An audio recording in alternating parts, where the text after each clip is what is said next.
This very hour, 54 years ago, Dr. Martin Luther King Jr. was gunned down while standing on a motel balcony in Memphis, Tennessee. I-Team reporter Doug Wolfe reports tonight from Memphis on King's legacy.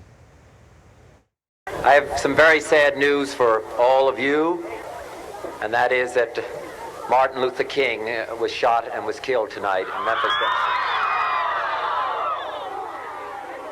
Civil rights leader Dr. Martin Luther King Jr.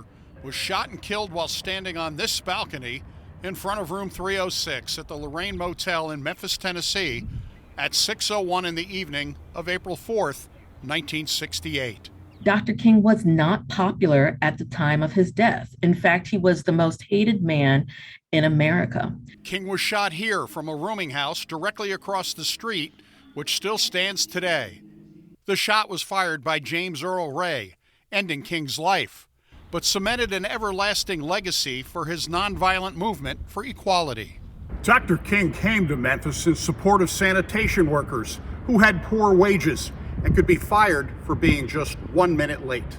Those sanitation workers suffered from poor working conditions, and 1,300 men had been on strike since February, according to Dr. Noelle Trent of the National Civil Rights Museum at the Lorraine Motel.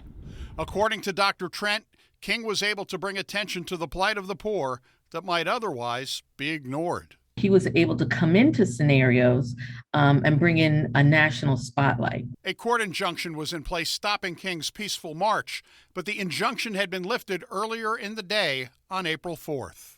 That afternoon, Dr. King was actually in a very good mood. The injunction was removed. The march was going on as planned. Plans for the Poor People's Campaign were going well. So things were looking up, and he was very excited about the future.